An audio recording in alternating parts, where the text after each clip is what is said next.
बना दिया था, अब गायों को चराने लगे थे। कन्हैया ने गायों की पूजा की। आज स्वामी गायों की पूजा कर रहा है, गोपाल है लेकिन गायों की पूजा कर रहा है कन्हैया। गायों को फूल माला मिठाई गुड़ आदि खिलाया, गायों ने आशीर्वाद दिया, हमारे लाला की जय हो। गाय की सेवा सारे देवताओं की सेवा है, सभी देव गाय में विराजमान है, सभी देवता गाय में विराजमान है, इसलिए गाय की सेवा से सबकी सेवा हो जाती है। अपमृत्यु टल सकती है, उसकी पूजा का अर्थ है भरपेट खिलाना पिलाना गाय को हरा चारा खिलाना। केवल तिलक लगा करके चावल छोड़ देना और बस हो गई गाय की पूजा, ऐसा नहीं। उसको हरा चारा खिलाएं, गुड़ खिलाएं, जो भी खिलाना, जो खाती है उसको खिलाएं। भगवान ने रामावतार में सब कुछ किया किंतु गौ सेवा नहीं बन पाई थी। करवाई तो लेकिन की नहीं। राम ने गौ सेवा करवाई लेकिन स्वयं नहीं की। यहाँ वही कसर निकाल रहे हैं कन्हैया कि इस बार मैं स्वयं सेवा करूंगा। और यशोदा ने कन्हैया को जूते पहनाना चाहा। देखो किस प्रकार, किस कोटि के गौ सेवक थे कृष्ण। जूते पहनाना चाहा यशोदा ने। भैया जंगल में कंकड़ पत्थर होते हैं, चुभेंगे तुम्हारे सुकोमल पैरों पर, तो ये जूते पहन लो। कि नहीं नहीं, मेरी गैया भी जब जूते चप्पल नहीं पहनती तो मैं कैसे पहन सकता हूँ। नहीं माँ। अरे भाई गाय तो पशु है। कि नहीं नहीं माँ, ऐसा मत कहो, गाय पशु नहीं है, वो हम सबकी माता है, सर्वदेवमयी है, मुझे गौ सेवक होने पर गर्व है, ये कृष्ण कह रहे हैं। कन्हैया ने गोकुल में रहते 4 संयमों का पालन किया। गोकुल में रहते हुए 4 संयमों का पालन किया। वो चाहते तो कुछ भी कर सकते थे। नंद बाबा बहुत धनाढ्य थे, कोई कमी नहीं थी नंद बाबा की, लेकिन कन्हैया ने सिले हुए कपड़े कभी भी नहीं पहने गोकुल में रहते हुए, क्योंकि गरीब ग्वालों के मन में हीन भाव आए, ऐसा कन्हैया चाहते नहीं थे। शस्त्र धारण नहीं किए, केवल बांसुरी बजाई, और सिर के केस कभी उतारे नहीं। कन्हैया ने कभी जूते नहीं पहने, और कन्हैया ने जैसी गायों की सेवा की आज तक कोई कर नहीं सका और न अब कर पाएगा। जब तक गाय खा पी न ले तब तक कन्हैया कुछ नहीं खाता था। पीतांबर से ही गायों को पूछता था, अपनी मिठाई गाय को खिला देता था। मैया देती कि ये मिठाई खा ले, लेकिन पहले जाकर के गाय को खिलाता। माता पूछती तो कहता, गाय को खाते हुए देख करके बड़ा आनंद आता है। और एक बात को नोट करना, जब भी हम भोजन करते हैं गौग्रास निकालते हैं। अब हमारा क्या है कि गौग्रास लेकर के गाय को ढूंढते निकल पड़ते हैं। अब कोई गाय शांत बैठी हुई है, उसको कल्पना भी नहीं है कि अभी मुझे कोई रोटी का टुकड़ा मिलने वाला है, और वहां जाकर के जब रोटी का टुकड़ा उसके मुंह में आता है तो देखो फिर उसकी, एक तो वो सांस छोड़ेगी, वो सांस अमृत वायु है, सांस छोड़ेगी और फिर वो खाएगी। तो उसके मुंह को देखना चाहिए कि कितनी प्रसन्न होती है गाय। वो हमें भी प्रसन्न कर देती है। सिर से, पूंछ से लेकर के सिर तक हाथ घुमाना गाय के सब देवों की सेवा करने के बराबर पुण्यदायी होता है। ये गौ का महत्व है। और एक बार श्री धामा और अन्य गोप ग्वालों ने कृष्ण से कहा कि ताल वन में फलों के बहुत फल हैं, धेनुकासुर किसी को लेने नहीं देता। और कृष्ण ने कहा कि चलो तो फिर आज वहीं चलते हैं। धेनुकासुर ताल वन का मालिक नहीं था, किंतु वर्षों से वहां अतिक्रमण किया हुआ था, किसी को आने नहीं देता था। कई लोग सार्वजनिक स्थानों का काम करते करते उसके मालिक बन बैठते हैं। स्थान सार्वजनिक होता है, लेकिन कोई जो प्रशासक होता है ना, ट्रस्ट है, उसका कोई अध्यक्ष है, तो वही फिर जैसे नेशनल हेराल्ड केस चल रहा है अभी, ट्रस्ट था ये, लेकिन एक परिवार का कब्जा हो गया उस पर। उसी तरह किसी ट्रस्ट का अध्यक्ष होता है, वो ट्रस्ट को तो दूर कर देता है अपने अपनों को लेकर के, और ट्रस्ट का नाम होता है लेकिन वो अधिकार स्वयं का अपना हो जाता है। यही तालवन में धेनुकासुर ने किया हुआ था, किसी को आने नहीं देता था। कई लोग सार्वजनिक आते तो बेचारों को डांट डपट के भगा देता। और ऐसे जो लोग होते हैं जो ट्रस्ट पर कब्जा करके के वो अपना अधिकार जमा लेते हैं, वो अन्य दिनों में आने वाले जन्मों में गधा होता है। वही धेनुकासुर है, उसे बलराम जी ने मारा था। सुखदेव जी ने कहा विलोक्य दूषितां कृष्णां कृष्ण कृष्ण हीना विभू तस्या विशुद्धिमा विंचन् सर्वतमोद्वासितः।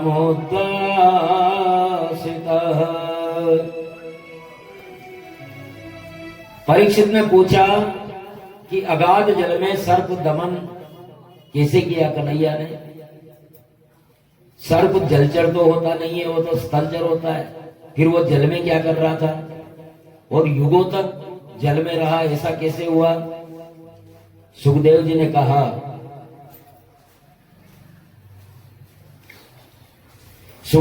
कहा कि हे परीक्षित, कालिन्द्यां कालियस्यासीत् हृदा काश्चित् विषाग्निनां श्रव्यमाणपया यस्मिन् पतन्तु परिगाधवा। कालिंदी नदी में यानी यमुना नदी में एक हृद था, उसमें कालीय नाग रहता था और उसके कारण पूरा जल विषैला हो गया था। और केवल जल नहीं, उस जल से लग करके आने वाली हवा भी विषैली हो गई थी और आसपास की सारी वनस्पति सूख रही थी। जीव जानवर उसकी चपेट में आकर के मर जाते थे। इस प्रकार श्री कृष्ण ने तय कर लिया था कि काली नाग को हराना है, हटाना है यहां से। तब एक दिन वो कहने लगे, बलराम जी आप यहीं आराम करो, आज हम काली दह पर ही गायों को चराएंगे और वहीं हम खेल कूद करेंगे और फिर आ जाएंगे। तो मनसुका से कहा कि मनसुका वो गेंद है ना तेरे पास? बोले हाँ वो गेंद है, लेकिन मेरे पिता ने बड़ी जिद करने के बाद में वो दिलाई थी मथुरा के मेले से, इसलिए वो गेंद मैं नहीं दूंगा। कह रहा नहीं, तेरी गेंद मेरे से लेना, तू तो शाम को मैं तेरे को दे दूंगा, वापस खेल करके आया ले लेना। ले ली वो गेंद। अब वहां वो गेंद खेलने लगे। काली दह पर खेलन जावेरी मेरो नानो सो कन्हैया। काली दह पर खेलन जावेरी मेरो नानो सो कन्हैया। नानो सो कन्हैया मेरो प्यारो सो कन्हैया। नानो सो कन्हैया मेरो प्यारो सो कन्हैया। काली दह पर खेलन जावेरी मेरो नानो सो कन्हैया। काली दह पर खेलन जावेरी मेरो नानो सो कन्हैया। लकुटी कमरिया हाथ लिए लकुटी कमरिया हाथ लिए बाल बाल सब साथ लिए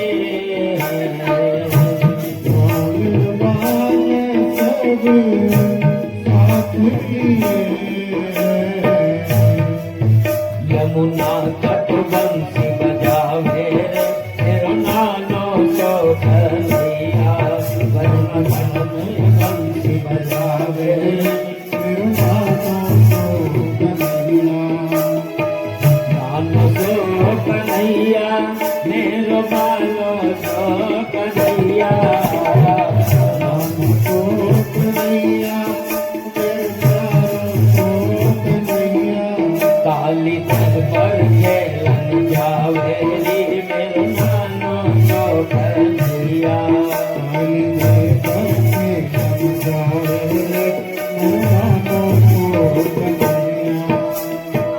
बोलिए नाग के नथैया की।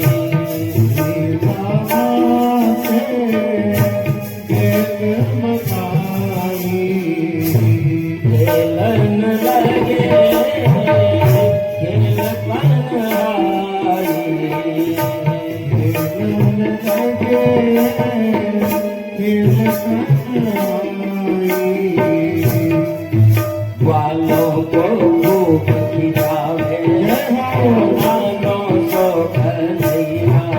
वालों को खूब खिलावे नानों को कन्हैया। काली पर के मन जावे नानों को कन्हैया।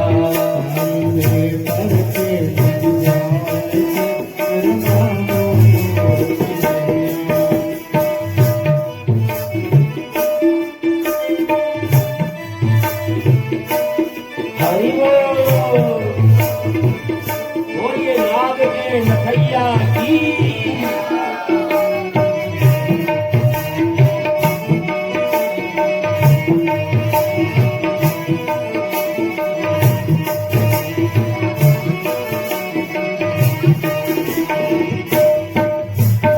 और इस प्रकार गेंद खेलने लगे हैं और कन्हैया ने वो गेंद ऐसी फेंकी कि सीधे ब्रह्मरथ में और नाग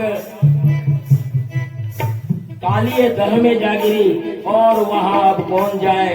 और वो रूस गया, मनसुबा रूस गया। बड़ी मुश्किल से गेंद दिलाई थी, मुझे तो वही गेंद चाहिए। अब कन्हैया कहता है तो मैं कूदता हूँ। इतने में मनसुबा ने कहा नहीं नहीं मुझे गेंद नहीं चाहिए। अरे कान्हा तो मत कूद। नहीं नहीं मैंने वचन दिया है तुझे कि तेरी गेंद वापस दूंगा। और वो यमुना तीर कदम्ब चढ़े हैं। यमुना तीर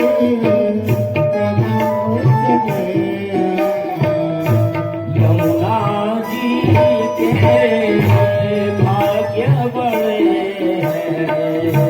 यमुना जी के भाग्य बड़े। जैसे कंदुक लावे मेरो बानो सो कन्हैया। जैसे कंदुक लावे मेरो बानो सो कन्हैया। नानो सो कन्हैया मेरो बानो सो कन्हैया। नानो सो कन्हैया मेरो बानो सो कन्हैया। काली जल कर के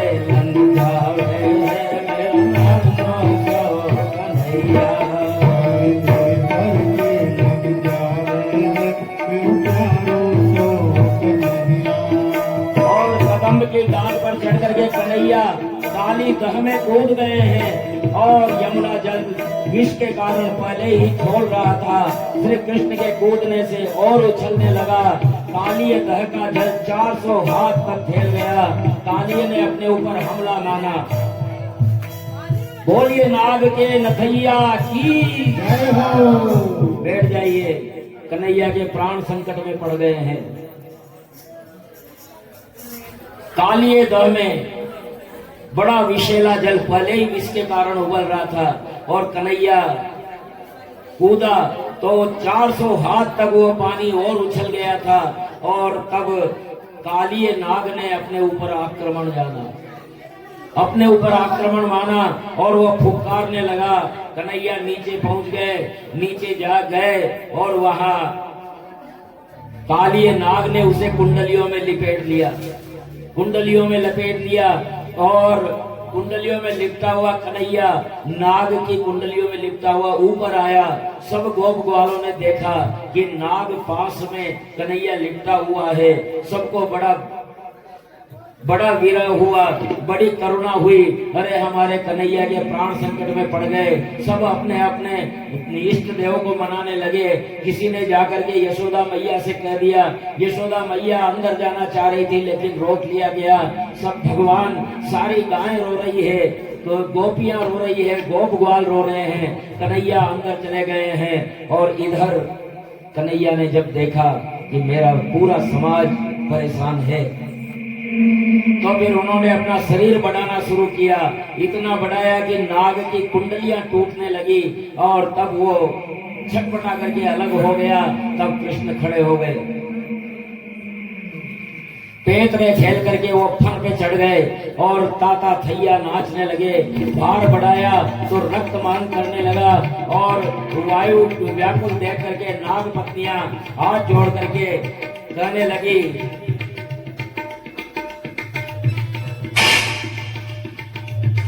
हे प्रभु, हे प्रभु कृपा करें, हम आपके सेवक हैं। और कन्हैया उसके फण के ऊपर नाच रहा है और गोप ग्वालों को देख करके, गोप ग्वाल ये देख करके प्रसन्न होते हैं। लेकिन कालिए नाग के ऊपर ताता थैया नाच रहा है।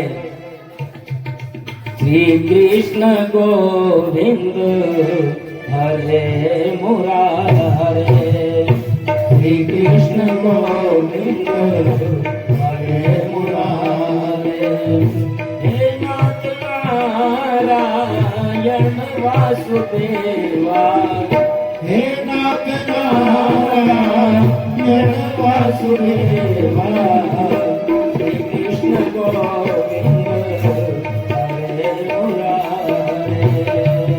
श्री कृष्ण गोविंद हरे मुरारे। हे नाथ नारायण वासुदेवा, हे नाथ नारायण वासुदेवा, श्री कृष्ण गोविंद हरे मुरारे। श्री कृष्ण गोविंद हरे मुरारे।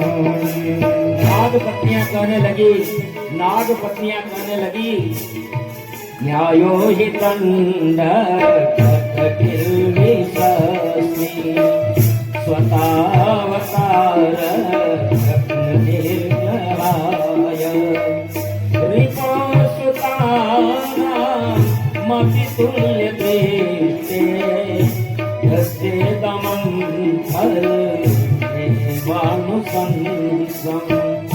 हे नाथ नारायण वासुदेवा, हे नाथ नारायण वासुदेवा, श्री कृष्ण गोविंद हरे मुरारे।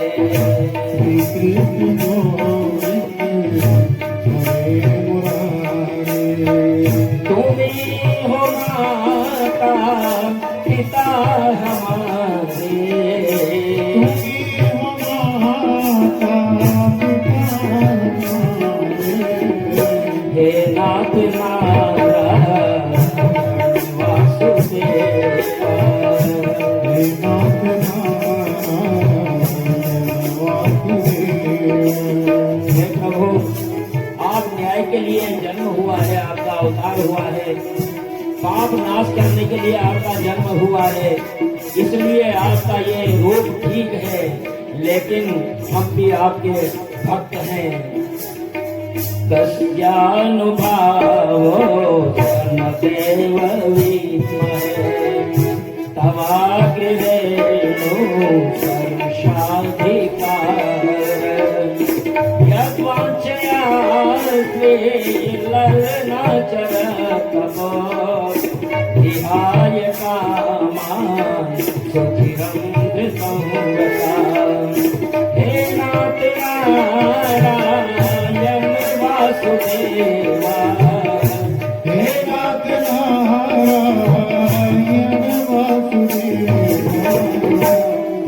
कृष्ण गोविंद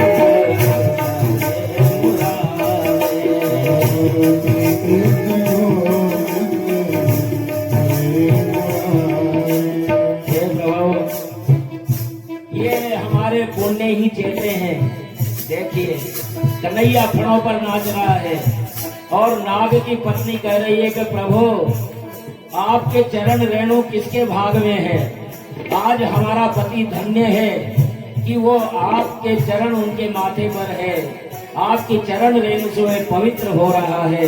हे प्रभु आपने बड़ा अपकार किया है। और इस प्रकार से जब प्रार्थना की तो उन्होंने नाग को छोड़ दिया, नीचे आए तो नाग ने भी स्तुति की, है प्रभु आपने बड़ी कृपा की। नाग प्रेष्टम सार्वभौम न पारमेष्टम न योग सिद्धि पुनर्भवं वा वाञ्छन्ति रजतपन्ना वाञ्छन्ति रजतपन्ना। हे नाथ नारायण वासुदेवा, हे नाथ नारायण श्री कृष्ण गोविंद हरे मुरारे।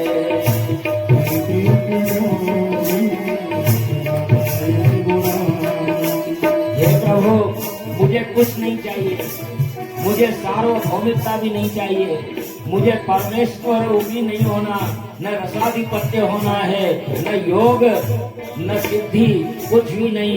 केवल मैं चाहता हूँ तो आपके चरणों की रज चाह रहा हूँ। और मुझ पर बड़ी कृपा की कि आपने अपनी चरण रेणु मेरे मस्तक पर रखी। हे प्रभु गरुड़ जी का डर लगता है इसलिए मैं यहाँ हूँ। गरुड़ जी ने मुझे कहा है कि वो मुझे छोड़ेंगे नहीं, लेकिन यहाँ वो नहीं आ सकते। लेकिन कृष्ण कहते हैं कि अब मेरे पैरों की मोहर लग गई है तुम्हारे मस्तक पर, इसलिए वो कुछ नहीं कहेंगे। तो कालिए नाग दरअसल हमारा मन है और उसके 100 फण थे, हमारे मन के भी हजारों फण है।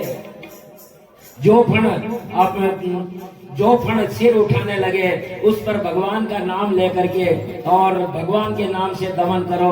भगवान ने कालिए नाग को रमणक द्वीप में भेज दिया और हम अपने इंद्रियों के विष निकाल करके रमणक द्वीप अर्थात सत्संग में भेज दो तो हमारा कल्याण होगा।